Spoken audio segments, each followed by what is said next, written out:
America Iran மீண்டும் மோதல், எரிபொருட்கள் விலை உயர்வு, ஒப்பந்தத்துக்கு முட்டுக்கட்டை. அமெரிக்காவின் 20க்கும் மேற்பட்ட தளங்களை அழித்தது ஈரான். தானம் பெற காத்திருந்தவர்களை கார் மோதியது, 6 பேர் பலி, பலர் காயம். எபோலா மூளைக்காய்ச்சலை தடுக்க நடவடிக்கை, அனுர் அரசு அறிவிப்பு. மூளைக்காய்ச்சலால் 237 பேர் பாதிப்பு, மாணவர்களே அதிகம். 14 வயது சிறுமி வன்கொடுமை, மதபோதகர் உட்பட 2 கைது. வணக்கம், இது யூரோப் தமிழின் இரவு நேர பிரதான செய்திகளுடன் இணைந்திருக்கும் நான் மோமிகா சாந்தகுமார்.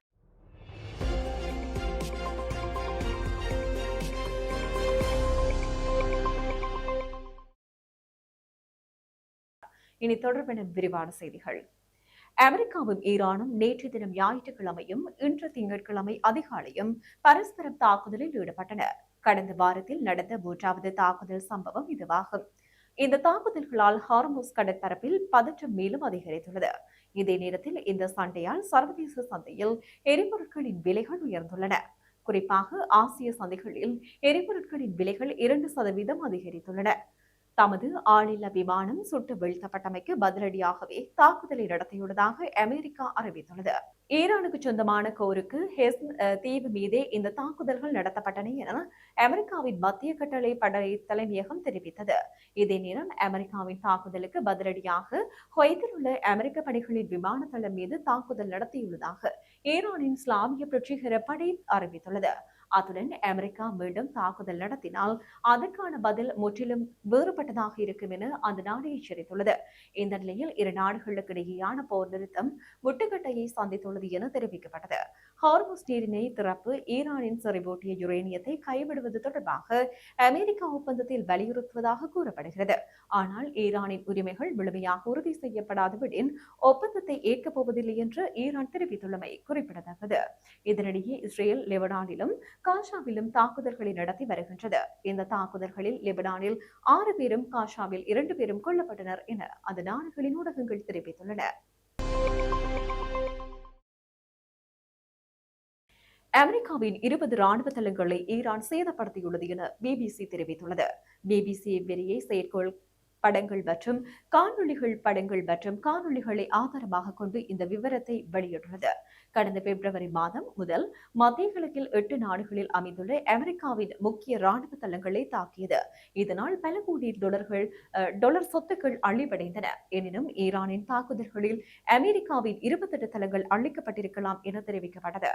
இதே நேரம் இந்த போரில் 13,000 இலக்குகளை அமெரிக்க இஸ்ரேல் படைகள் தாக்கி அளித்தன எனவும் தெரிவிக்கப்பட்டது. வெசாக் தானசாலையில் வரிசையில் காத்திருந்தவர்கள் மீது கார் மோதியதில் 15 வயது சிறுமியுட்பட 6 பேர் உயிரிழந்தனர், 7 பேர் காயங்களுக்குள்ளாகினர். கொழும்பு மேகொடை சந்தையில் நேற்று தினம் ஞாயிற்றுக்கிழமை இரவு இந்த விபத்து இடம்பெற்றது. மேகொடையிலிருந்து அதிவேக நெடுஞ்சாலையில் இருந்து கொழும்பு அபிசாவளி நோக்கி சென்று கொண்டிருந்த வாடகை காரே இந்த விபத்தை ஏற்படுத்தியுள்ளது. விபத்தை அடுத்து 13 பேர் கோமாகம மருத்துவமனையில் சேர்க்கப்பட்டனர். எனினும் மருத்துவமனையில் சேர்க்கப்பட்ட முன்னரே 3 ஆண்களும் 3 பெண்களும் உயிரிழந்தனர். இறந்தவர்களில் 15 வயது சிறுமியும் அடங்குவர்.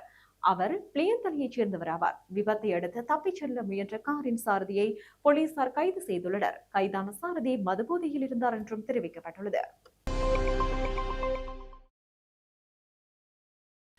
உலகளவில் பரவி வரும் எபோலா வைரஸ் மற்றும் நாட்டில் பரவும் மூளைக்காய்ச்சல் நோய் தொடர்பில் சுகாதார பிரிவினர் தீவிர கவனம் செலுத்தியுள்ளனர் என சுகாதார மற்றும் ஊடகத்துறை அமைச்சர் நலிந்த ஜாயதிச தெரிவித்தார். இன்று திங்கட்கிழமை நிகழ்வொன்றின் பின்னர் ஊடகங்களுக்கு சந்தித்த போதே அவர் இந்த விடயத்தை தெரிவித்தார். அத்துடன் எபோலா நோய் தொற்று தொடர்பாக தொற்று நோய் விஞ்ஞான பிரிவு விசேட கவனம் செலுத்தியுள்ளது. அது தொடர்பான தேவையான அறிவுறுத்தல்கள் சுகாதார பிரிவினருக்கு வழங்கப்பட்டுள்ளன. சில ஆப்பிரிக்க நாடுகளில் தான் எபோலா முதலில் கண்டறியப்பட்டது. அதன் பின்னர் உலக சுகாதார ஸ்தாபனம் இதனை ஒரு அவசர நிலைமையாக அறிவித்தது. பின்னர் அது முதல் சுகாதார அமைச்சின் நோய் விஞ்ஞான பிரிவு இது குறித்து தொடர்ச்சியாக கவனம் செலுத்தி அது தொடர்பான அறிவுறுத்தல்களை வழங்கியது. மூளைக்காய்ச்சல் பரவல் நாட்டில் கண்டறியப்பட்டது முதல் அது தொடர்பான தடுப்பு நடவடிக்கைகள் எடுக்கப்பட்டுள்ளன. இதனாலேயே தானசாலைகளில் சூடான பானங்களை வழங்குமாறு அறிவுறுத்தப்பட்டது. ஏனெனில் ஏதேனும் ஒரு வழியில் மூளைக்காய்ச்சல் பரவக்கூடும் என்பதால் ஆகும். எனினும் ஓரளவுக்கு அதனை கட்டுப்படுத்துவதற்கு சுகாதார பிரிவினர் செயற்பட்டுள்ளனர். ஓரளவுக்கு நோய் கட்டுப்பட்டிருந்தாலும் அது தொடர்பில் அலட்சியமாக இருந்துவிட வேண்டாம் என அமைச்சர் கூறினார். மூளைக்காய்ச்சலால் பாதிக்கப்பட்டவர்களின் எண்ணிக்கை 237 அதிகரித்துள்ளது. இதனை தொற்று நோய் விஞ்ஞான பிரிவு உறுதிப்படுத்தியுள்ளது. எனவே நோய் பரவுவதை தடுக்க சுத்தமான குடி தண்ணீரை பயன்படுத்துமாறு இயலுமானவரை எப்போதும் கொதித்தாறிய தண்ணீரை அருந்துமாறும் சுகாதார பிரிவினர் பொது மக்களுக்கு அறிவுறுத்தியுள்ளனர். இது தொடர்பில் சமூக சுகாதார விசேட மருத்துவ நிபுணர் துசானி தபாரேரா கூறுகையில், தற்போது பதிவாகும் நோயாளர்களில் பெரும்பான்மையானோர் வைரஸ் தொற்று காரணமாக ஏற்படும் மூளைக்காய்ச்சல் நோயாளர்களே. இந்த நோய் தொற்று முதலில் ஏப்ரல் 15ஆம் தேதி மாத்தறை மாவட்டத்தின் தெனியாய பகுதியில் கண்டறியப்பட்டது. பின்னர் ரிகில் கஸ்கட, கேண்டி, பதுல, வெளிமட மற்றும் தேத்தலாவு ஆகிய பகுதிகளிலும் நோயாளர்கள் பதிவாகினர். இவர்களில் பாடசாலை மாணவர்களே அதிகம் பாதிக்கப்பட்டுள்ளனர். காய்ச்சல், தலைவலி மற்றும் வாந்தி ஆகிய இருந்தால் உடனடியாக மருத்துவரின் அறிவுறுத்தல்களை பெறுமாறு அவர் கேட்டுக் கொள்ளப்பட்டுள்ளார். காய்ச்சல், தலைவலி மற்றும் வாந்தி ஆகியன இருந்தால் உடனடியாக மருத்துவரின் ஆலோசனைகளை பெற்றுக் கொள்ளுமாறு அவர் கேட்டுக் கொண்டுள்ளார். 14 வயது சிறுமியை பாலியல் வன்கொடுமைக்குட்படுத்திய குற்றச்சாட்டில் மதபோதகரும் இளைஞரும் கைது செய்யப்பட்டுள்ளார். அம்பாறை இறக்காமம் போலீஸ் பிரிவில் இந்த சம்பவம் இடம்பெற்றுள்ளது. இந்த சம்பவத்தில் 21 வயதான மதபோதகரும் இளைஞருமே கைது செய்யப்பட்டனர். சம்பவம் தொடர்பில் போலீசார் மேலதிக விசாரணைகளை முன்னெடுத்து வருகின்றனர். செய்திகளின் நிறைவாக மீண்டும் தலைப்புச் செய்திகள். அமெரிக்கா ஈரான் மீண்டும் மோதல், எரிபொருட்கள் விலை உயர்வு, ஒப்பந்தத்துக்கு முட்டுக்கட்டை. அமெரிக்காவின் 20க்கும் மேற்பட்ட தளங்களை அழித்தது ஈரான். தானம் பெற காத்திருந்தவர்களை கார் மோதியது, 6 பேர் பலி, பலர் காயம். எபோலா மூளைக்காய்ச்சலை தடுக்க நடவடிக்கை, அனுர் அரசு அறிவிப்பு. மூளைக்காய்ச்சலால் 237 பேர் பாதிப்பு, மாணவர்களே அதிகம். 14 வயது சிறுமி வன்கொடுமை, மதபோதகர் உட்பட 2 கைது. இத்துடன் ஈரோப் தமிழின் இரவு நேர பிரதான செய்திகள் நிறைவு பெற்றன.